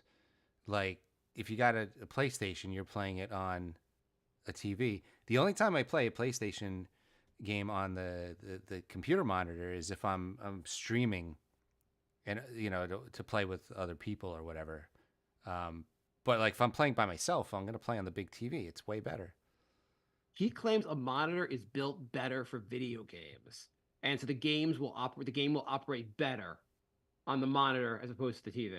If you get He a really read good something TV. online. Monitors have lower input lag. According to this, what he basically also like went online and read this to me. Monitors have a lower input lag, faster response times, and higher refresh rates than TVs. They are more responsive to allow more competitive console gaming. Now he claims his friends have told him this. Now he's read this online. He's fucking obsessed with having a goddamn setup down here for his desk and computer monitor. I'm like, we don't really have room for both. Can you fucking play it on the TV? Is this for Fortnite? Yes, it's only for Fortnite, the one game. And as soon as we have this set up, he'll stop playing fucking Fortnite. It's just he doesn't play other games. All he plays is Fortnite, which is fine. Here's what you do. You get the TV. I lose my mind. You get the TV. You get the PlayStation 5. And you ask him to play. And then you ask if he notices any input lag. And he won't, because there is none. Okay, so you're saying get the TV, let him try it with a monitor also, No, and ask him if he notices. don't. Fuck the monitor. Get the TV, hook the PlayStation up to the TV, and tell him to play it. And ask him if he notices any input lag at all. And he won't, because there is none. He started talking about this week, and like just driving me crazy. We had a big fight about it the other night, because I'm like, this is like it's like he's basically arguing the earth is flat to me. I'm like, what the fucking, like, this is obviously, it makes more sense to have it on TV. He's losing his mind. My wife's like, he's got 2 tests tomorrow. Why would you fight with him at 9:30 at night? Now he's gonna fuck up his test because you had a fight with him about this. I'm like, I didn't know what to say. She's like, you didn't know what to say? You're supposed to say, we'll talk about this later, not have a huge fight with him. I'm like, well, that would have been better. I wish you told me ahead of time to say we'll talk about this later because I'm a fucking moron. Yeah, no, I always play on my big TV and it's awesome. I mean, Yeah. the bigger the better. Like the graphics look better, like it's more immersive, like everything's better. Do you have the 5? Yeah. Okay. How was like so he says there are lags or like it doesn't play as well as his friends. They always play online. And he'll talk to them as he's playing. But I think it's because the 4 is just slower, right? Yeah, I think the four is slower. Is he playing is he playing with people who are also on PlayStation? I'm assuming, I don't know. I think they're all playing on PlayStation. Because it's cross-platform, and you're not going to play as good on a controller as somebody with a mouse. You have way more accurate control on a mouse. Oh, don't tell him that because then like he'll be like, I need to play on a mouse. Yeah. I'm just saying that like maybe he's just playing with people who are on a PC and they're always going to beat console players. Okay, this has to be a giant secret basically because he claims his friends have this set up with the playing on the monitor. Go with PS4 is slower. Yeah, we also had like he's like this lag time. Our internet sucks, so I had to basically get an internet extender to extend our Wi-Fi. He said it's been better. I don't know like what the fuck's happening in this game that like most of the time I hear him in the game, him and his friends are making jokes and like they don't seem like it's like the most competitive game to begin with. I think you just have to tell him that get good. Yeah, He'll know what that means, and he'll throw a fit. He is driving me fucking crazy about this goddamn like monitor versus TV. Look him in the eye and say, "Get good." Yeah. Don't you dare! I was gonna say, Jay, could you be the expert that tells him that the TV is better than the monitor? But then you might like say the whole thing about the mouse. So I don't want you talking to him. I mean, I could leave that out. I could tell him get good if you want. Yeah, I don't know. That's the last thing a gamer wants to hear. I don't understand on Fortnite watching them play. Like, there's no winning. What are you winning? They're just shooting at each other. There's not like it's last man standing. So there's 100 people, and it goes until there's one guy left. So you have a 99% chance of losing every game. Oh, is that's how it works? Yeah, it's a battle royale. Okay, I didn't know that. I did not know that much about the. I just know basically when he's playing, he wants to have it in his room. He's so goddamn loud when he talks to his friends on there. Then I'm like, okay, you'll be next to your sister, and this will be an automatic fight every night. So I'm not doing that. Yeah. And my wife wants the only reason my wife wants to set this up so we can be out of the living room and be in the basement because she's so loud. I think they have teams now, but yeah, it started off as a battle royale. And okay. Anyway. We got more emails, Jay? I got some news stories for you. Yeah, Lorenzo writes, hey guys, back at the start of episode 303, Jay started a bit where he would name a famous trending worldwide event that millions have heard about, but Mark had no idea. The example given was the Kiki dance as part of that Drake video, but alas, Mark was aware of it. Do you have any ones today from Mark? What do you think is going on in the world, basically, Jay, that trends going on that I will not know? You're on the spot, Jay. Though I hope you read this email ahead of time. I didn't actually. Well, that's super helpful. Yeah. Are you familiar with Dinks? Dual income, no kids. Oh wow, you're 2 for 2. The reason I know that is that been trending. The only reason I know that because I'm into like reading about like finance stuff and people talk about that. Ah, okay, all right. I really thought I was going to get you on that one because you're really bad with the what do you call it? The acronyms. Acronyms, yeah. I hate them, but I am like I read a lot of like finance stuff also, and so people use that term a lot. Gotcha. Okay. Well, I'll come back next week with one for you. Okay. Well, Jay did not beat me this week. Let's see if he can beat me next week or 404 days from now. You got a news story? I got some news story. I got some news stories I've been saving since the show started, since we stopped doing the show. I'll hit you with a few of them if you want to do a Mark fast news segment. Okay. Jay, how much would you pay for an annual subscription to Applebee's? A subscription to Applebee's. Yes. So this pass, and it's real, includes $30 of food and non-alcoholic beverages per use, valid 52 times for the year. And you can only use it once per 24-hour period. So basically, 52 times or like once a week, you can go there and get $30 of food, non-alcoholic items basically there for this pass. That is a $1,560 value. Wow, that was pretty good. The article only says 1,500. They rounded. You don't round. I mean, I think Applebee's sucks, but if I was an Applebee's fan, I mean, No, I'm saying you, Jay. You are a fan. Let's say Applebee's is near your apartment. How much are you gonna pay, $200. Jay? Okay. Did you read this article ahead of time, Jay? No. Okay, it's $200. Oh. How okay. how long do you think it would take to sell out these passes? They didn't say how many they were selling, but they were selling a lot of them. How long do you think it took Applebee's to sell out of these passes? How many people actually want an annual pass to a year-long subscription to Applebee's? How many people want it?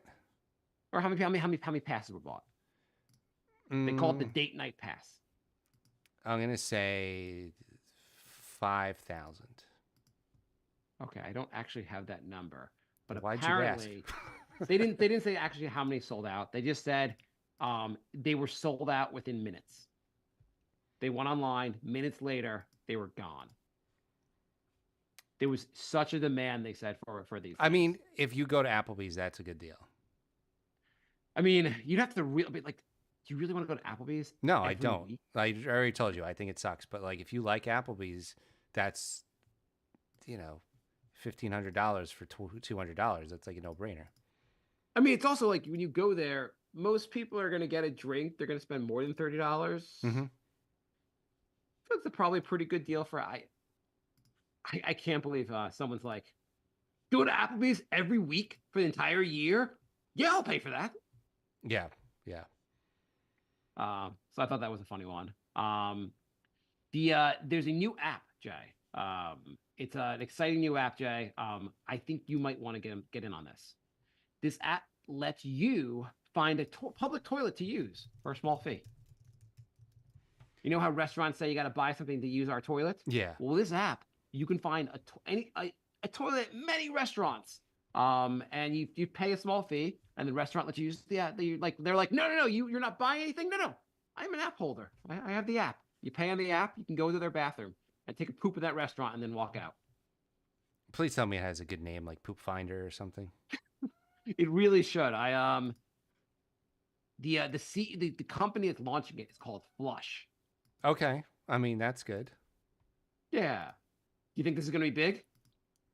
I like it. I mean, if you're in an area you've never been to before, you want to know where the bathrooms are. I like it. I would use it. This company apparently has been valued at $1 billion. Yeah, I mean, I really like it. Say I want to take like a day trip to Philly. I want to know where the toilets are. That's great. I made that part up about $1 billion. I don't know if anyone's going to be really using this app, but apparently the restaurant can charge up to $10 to use their bathroom. Oh, that's not as cool. If you use the bathroom for $10, dude, you're like, I really need to make this bathroom trip I need to like destroy their toilet for $10. Yeah. That's completely outrageous. Like, sir, you've been in there for a long time. I paid the $10. I'm not leaving. So this is going to turn into a thing that only pay toilets are showing up on the. Wait, didn't you say it was the whole free? thing is the whole app is supposed to be paid. The entire purpose is for people getting paid, the restaurants getting paid an extra revenue source for using their toilets. Oh. I completely misunderstood. I hate this now. I thought it was an app to tell you where the free toilets were. Oh, no, it's not like nothing kind. That would be useful. wonderful. Nothing useful. No, this is like if you want to pay a few dollars to use a toilet, instead of ordering the shrimp lo mein, you could just like for $2 you can use their toilet. You know what I've done? I've walked into a fancy restaurant, went straight to the bathroom, and then left. Because once you're in there, what are they going to do? I think I was in France traveling or Amsterdam. I forget where I was, but you were not allowed to do that. I went into a restaurant, immediately just like went to the bathroom, and it was like a certain single person bathroom. The entire time I'm going to the bathroom, the owner or the manager was pounding on the door saying, "Get the hell out." Yeah. That was not comfortable. I'm glad he didn't call the police. No, it's not comfortable. What are you gonna do? Like, you gotta go. They have a bathroom. I could have been like, "Hey, I'm gonna buy something after I finish this dump." You should. Jay, You would could you say eat at a that, and then when restaurant? you get out, you go, "That was just a figure of speech. Stupid." Would you eat at a restaurant that is making money off charging for his toilet? Like they're like you have to like show at the toilet. Like no, I'm a restaurant. I'm eating at this restaurant. I get to go free. They validate your pass when you go there if you're a customer eating there. I mean, Like, this is ridiculous. Going to the bathroom should be a free service. I don't care. I mean, I can understand restaurants not wanting non-customers to use it. But You know like, what? I also feel They like say that because they don't want bums in there. It's an anti-bum rule, which I get. yes. If you're like, hey, I paid $200 to use Applebee's once a week. These bums shouldn't be using the toilets also. It's yeah, it's yeah. I Jay, really I went a complete 180 from loving this idea to thinking it's the worst.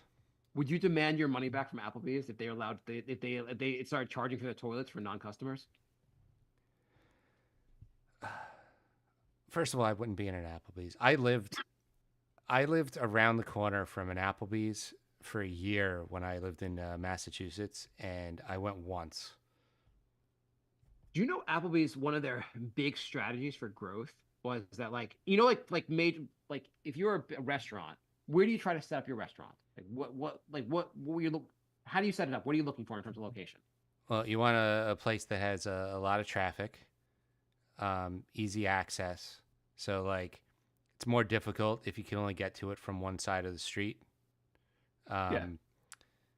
You want a high population area. A high population Basically, right? area. If you're an Applebee's, you probably want it in an area with some businesses, so they can go So for happy hour or whatever afterwards.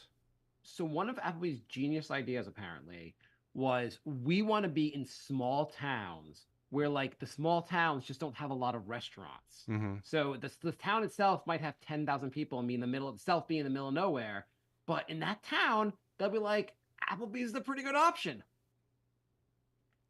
And Okay. apparently they set up shop in a lot of small towns and that's really helped their growth.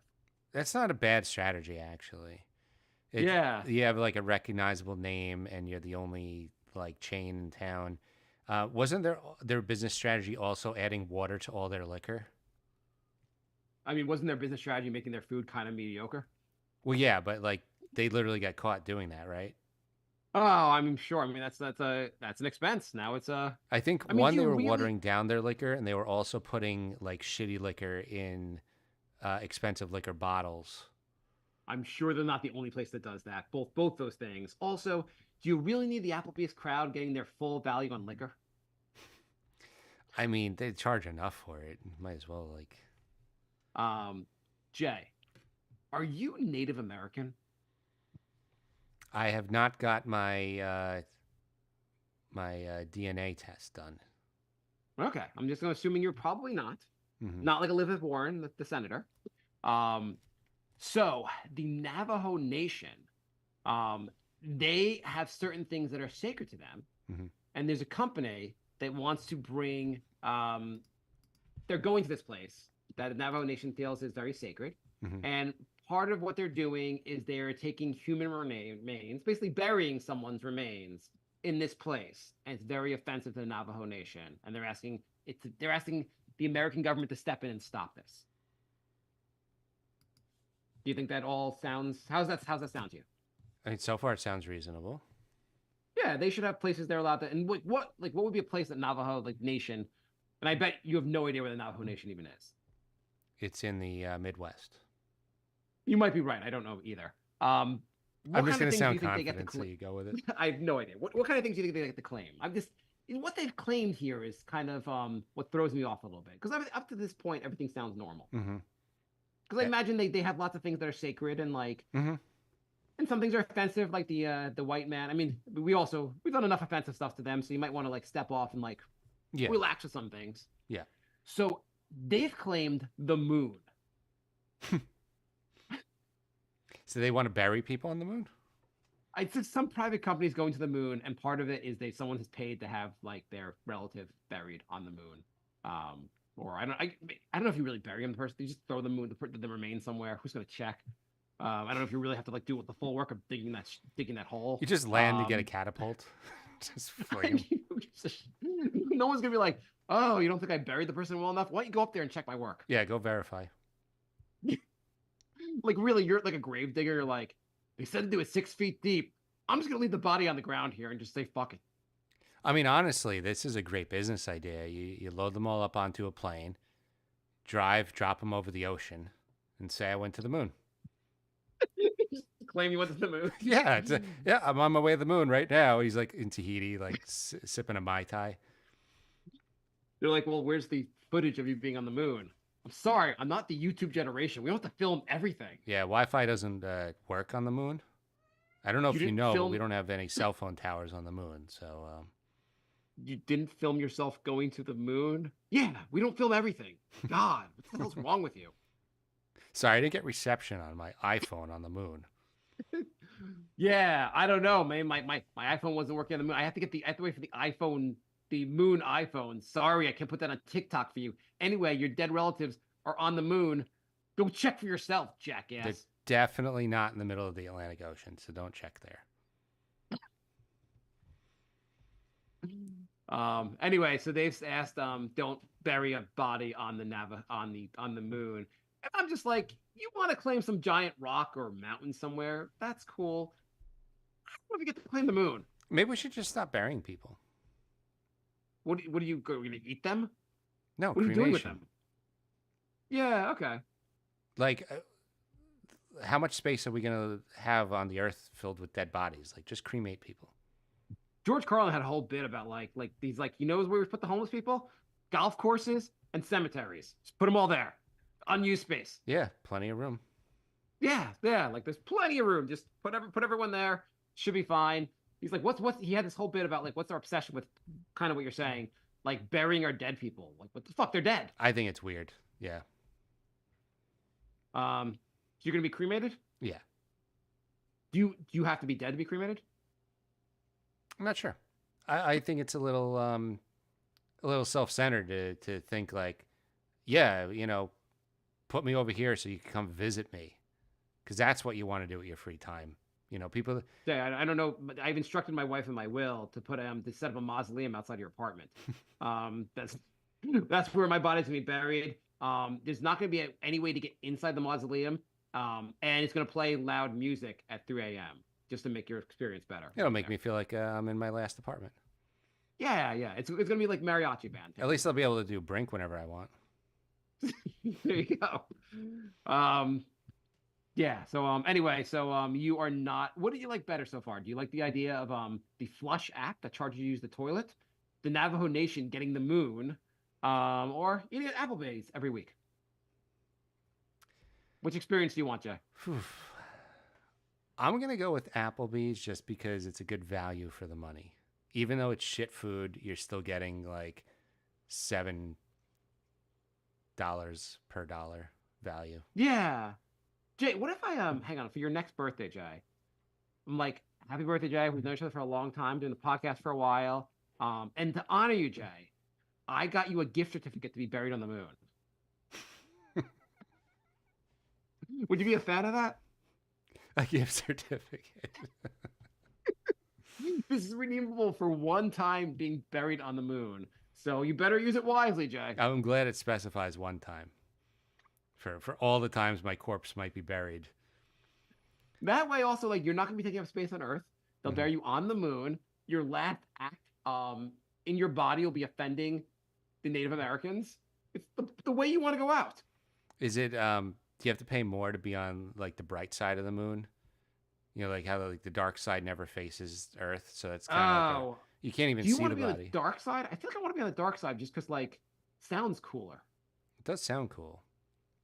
Like, Then that's probably where the aliens are. Yeah. Or do you want to be buried on the sun? That's where you get cremated. That's probably where you get cremated. Okay, would you rather, Jay, be buried on the moon or have your body dropped in the Atlantic Ocean? Atlantic Ocean. At least I'd be feeding some kelp or something. Do you care what happens with your body? No. Okay, so what if after you die, I sell your body to people who like to fuck corpses? The necrophiliac club? Yeah, yeah, yeah. I don't care. What am I going to Okay. care? Like, I'm dead. Like, why would I care what you do with my body? Jay, here's a gift certificate to not have your body be fucked by necrophilias, necrophiliacs, or that's a weird thing to be. That's got to be a shitty thing to get. Like how do you find out you're into that? Like you're at a funeral and you're getting a hard on. That would be a weird one. That is probably like a fetish you would never tell. Like fetishes are embarrassing in general, but that's probably one of the ones that you like really have to keep to yourself. Like I wonder if there's even like groups for that. You tell me you're a fan. Hey, tell me you're a fan, honey. You know it would be so hot right now, so hot right now. If you were dead. I'm sure. I guess there's probably a club. There's probably like membership. There's probably like someone paying dues to their club for fucking dead people. Inside tips. Hey, there was just an Yeah. accident over on I-95. I mean, I guess like maybe you work at like a morgue. Um, I would think a high percentage of those people would be working at morgues. do you think like so if you're running like a morgue and a guy working there like you catch him fucking one of the bodies, is he fired? Is that just a warning? I mean, you got to fire them, but on the other hand, like, what damage was done? I mean, it's against the law, but listen, I have two things going in my life. I can fuck these dead bodies and that special at Applebee's. You cannot ruin this for me. I mean, good luck getting a reference if you get caught doing that. I know I live stream myself fucking the dead body, but you have to understand this generation we're just different. I also live streamed it on TikTok. Yeah, yeah, yeah. um, so Jay, you're a fan of Queens, right? Queens? Queens. Yeah, you used to live in Queens, didn't you? Oh, yeah. Not like the kings and queens will wish you like bishops too want to wish you a happy birthday. Like not the Queen of England, just Queens, the location. Are you a fan of Queens? Yes. Okay. Um, I have something that I there's they have a race in Jamaica Queens that you should do. Okay, what is that? It is um it runners do 5,649 laps of an extended block in Queens. The race is 3,100 miles. The people running this race, it's 164th Street to 168th Street, I think. In Jamaica, Queens, the people running this thing have 52 days to complete it. This goes on every year. They've been since 1996, I think. Um, they've been running this 3,000-mile race around a few blocks in Queens. People are doing it over 52 days. 3,000 divided by 50, that's 58 miles a day. Every day. How? How is that even humanly possible? Yeah, apparently you have to complete. I think you have to complete a certain. Also, just to stay in the race, you have to do a certain. They said you have to average about 60 miles every day. I think there might be a minimum you have to complete every day to stay in the race, or you get knocked out of the race. You're going in circles, literally. Um, I don't even know how and that's you humanly possible. and also the race is not called off based on weather. So if it's raining, you just keep doing and obviously in 40 like a day of if you're doing a race that takes like 52 days, Yeah, it's you definitely going to rain for. definitely going to probably rain during that and have shitty conditions. Yeah. That sounds like the worst experience anybody could have. How fucking people do this voluntarily? The prize, there's not much of a prize. It's not like you become a millionaire for winning it. Your prize is like some shit prize, we didn't even know the existence of this race. No, that's crazy. Yeah. The all-time record, I think they said, is a guy did it in 40 days. I always So wanted if to you want to, do in my 20s, yeah, there was a race called the Iditarod, which is a take on the Iditarod, but it's four people pulling one person in a shopping cart. And you can basically pimp your shopping cart however you want. And it's like a race around like three different boroughs. And there's like no rules. You could sabotage other carts and do whatever the hell you want. And there's checkpoints along the way at bars to make sure you're going along the right route. or people trying to win the race. Yeah. It's not like just like there's some races where you're like the whole point is just to complete it. Hmm.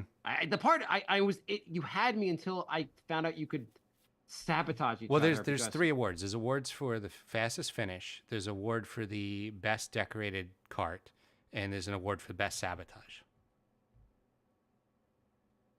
all I'm picturing now is like, Jay, you've been in the goddamn cart for the last 4 hours. I need a turn. You have to push, Jay. I just have a whip. Yeah. Jay, are you into movements? Bowel movements. Yeah, just movements, like different movements. There is something called the Voluntary Human Extinction Movement. It was founded in 1991, and the goal of this movement is for the end humanity. I mean, I've had days where I'd be all in on this. The goal, this became popular for a little while. The idea basically, and I only discovered this because Elon Musk tweeted about this randomly, like 2 months ago, for no fucking reason. Oh, It's he not thinks like he thinks humanity is going to end anyway because people aren't having enough kids. He's been on. This for Yeah, like months. the birth rate is slightly down. Though it's weird with the humanity thing. Like it seems like everyone that's like the birth rate's going down where humanity's screwed is just talking about a certain color. They're like not enough white babies seems to be the big issue. Yeah, overall, it's not happening. It's just for certain populations. Yeah. Actually, apparently in China they like they had that whole one child thing. Yeah, And now they can't convince women to have babies. they still have billions of people. I think they'll be They okay. have billions of people. There was actually North Korea, the Korean whatever, what's his name, Kim Jong whatever. Yeah, He did a press conference for his people, or a conference, not press conference, like a speech where he cried. Basically, he pretended to cry, I guess, or really cried, asking people to have more kids. I mean, there's enough traffic. We need to stop on this begging people to have more kids. I'm not even happy when I hear my friends having kids now. I'm just like, it's just more people Thanks, on Jay. the train. But I mean, apparently you already had kids. That's fine. I already have kids. Apparently, this movement, which apparently Elon just decided to like promote out of nowhere, they're like it's voluntary, but the goal is to convince enough people just to stop having kids and just like go like, hey, 70 years from now, humanity just ends. Let's all do that. Fine with me. Things would get really crazy. Like if everyone was like in on this, the last 30 years would be fucking insane. It would be the purge every day. Yeah, it really would. People would just like lose their fucking minds about everything, basically. Like nothing would work anymore. Yeah. Oh, like I'm not running the machine, whatever. Well, like we're all gonna be dead anyway. Who the fuck cares? Yep. We've all signed on for that. Yeah, don't kill people. We're gonna do it anyway. Yeah, the last 30 years would actually take place in like 4 years. They said that if everyone's forced to eat at Applebee's, this movement will happen. Or if everybody's charged to go to the bathroom. Yes, you got to connect all the stories. Also, Jay, there was I got some reason I was reading something about how the word fat is being used. I came across a thing that said the do's and don'ts when talking about obesity. Tell me, when I tell you that, Jay, do you feel like this is something you're gonna like be like, hey, this makes perfect sense to me? Yeah. They basically what they say, for instance, you should say a person with obesity as to instead of an obese person. And don't say fat ass. Though that's not actually in the article. What do you think about saying a person with obesity as opposed to saying an obese person? Extra words for no reason. what the fuck does it accomplish? We're really into this extra word. Like now they're like people. It's also like they say people with the homelessness, or like they're like the person's not homeless. They are a person without home or something. Yeah, let's. People think just rearranging the words and adding a couple more like makes it sound nicer, and it's just a waste of Right. time. They got rid of it's not more like committing suicide. It's died by suicide because it happens to you. You didn't do it, which I guess because they're talking about mental illness. I totally understand that part, but we're changing the language in the dumbest fucking I've also ways. heard unalived. Unalive. Yeah, I've seen that like a few times lately. Don't you fucking put an unalive person on the moon. Um, yeah. So apparently, if you get the uh the pass, the annual pass at Applebee's, you'll become a person with obesity and a subscription. Well, at least you get to use their bathroom for free. Yeah, so you have to use their bathroom for free. Not like the paying members. So it's not all. Um, It's not all bad. and my last story here was do you get colds, Jay? You ever get sick? Never. Oh wait, Okay, yes, well all the then time. no one gets sick.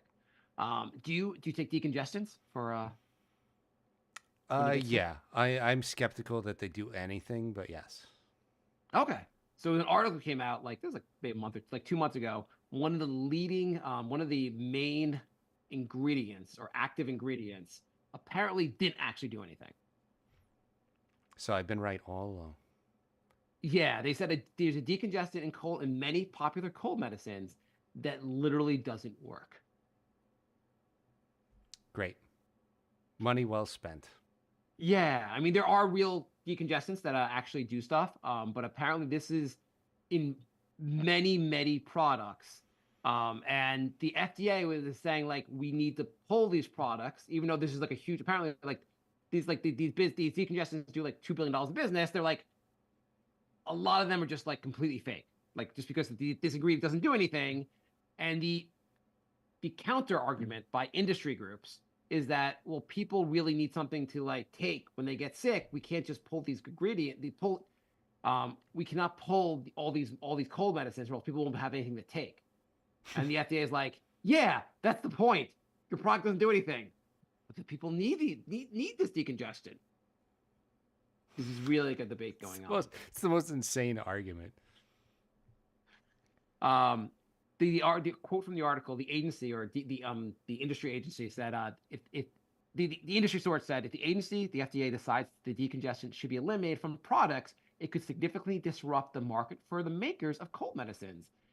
If they do not have enough time to replace these popular items with other items. If you don't let us sell the thing that doesn't work, we won't have a lot of money from selling the thing that doesn't work. We can't have Listen, that. we can't replace the thing that doesn't work with things that do work because that would be come on. That's insane. Apparently, there's something called um, there's phenylephrine and pseudoephedrine. And I think one of them, maybe the pseudoephedrine, I don't know. One of the two of them. Apparently, it just doesn't fucking do anything. And Awesome. apparently, if you take it in one form, like I think if you take it like there was a way to take it where you could do something, but if you took it like via orally, basically, it does jack shit. I also think the one that actually does work, it basically just like hides your symptoms for a few hours. It doesn't actually like make it better. No, I think Doc was on our show, and actually he said that to me on the show that like these cold medicines don't actually do anything besides just like they mask your symptoms for a little while, Yeah, which is yeah. fine if you're trying to get through a workday or something. Yeah, I mean, basically the only thing that's worthwhile is NyQuil because it makes you go to sleep. Yeah, I mean, really, it's sleeping. It's sleeping is the big thing, basically. If something helps you go to sleep, then it's worth. Nothing Yeah. else really helps. But it is kind of funny how like they're like, okay, we're selling a scam, but people need the scam. Without the scam, there won't be a scam. Yeah, like you need the scam. Come on. So yeah, I just a lot of this stuff. I feel like there's all these trends in cold medicine. Like there was for a little while. What was the? Do you remember the emergency? It Yeah. was like a vitamin, like a heavily vitamin C thing. Yeah. And they kept like it was a play on the word emergency. I took one yesterday. And then they had to like basically. I think they went out of business, or they had to like just stop, like put a warning on it. This doesn't actually affect your cold at all. Yeah. I mean, it's got vitamins. At least it has something. Yeah, but they were like even the dosage of the vitamin doesn't your body doesn't absorb that much of the vitamin, so it literally doesn't. Do Yeah, I think you anything. pee most of it out. Yeah, they're like actually the only thing it does is remove $3 from your wallet. Great. Okay, those are my apparently 30 minutes of stories, Jay. All right. Well, that took an hour, so the show's over. Perfect, Jay. Yep. You have a lot of stuff for today? I had a few things, but we can save that for next time. Okay, cool. So we're back. Going to be doing shows more often well, we'll see if Mark Jay, joins or not. you should take a pickleball with me. It's great. Okay. Would you ever play pickleball with me, Jay?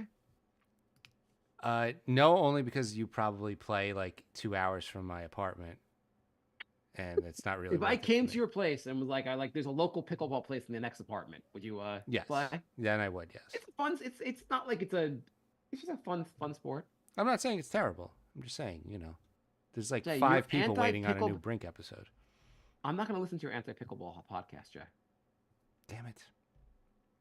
Jay hates pickleball. jhatespickleball.com. Dot Coming com. February 2024. All right. thebrinkofsanity@gmail.com is our email if you want to email us. And we're Brink of Sanity on YouTube and Patreon. So thank you for listening, everybody. And I will be back soon, and Mark might be back soon. I'll see you in 404 days. All right. Goodbye, everybody.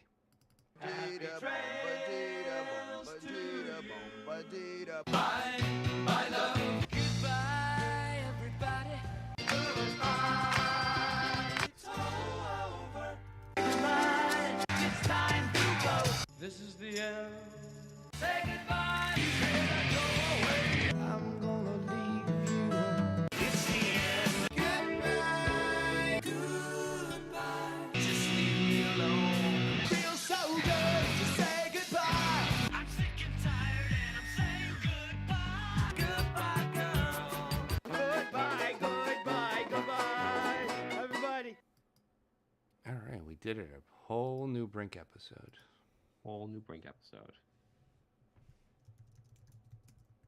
We did it. All right. Thanks for listening.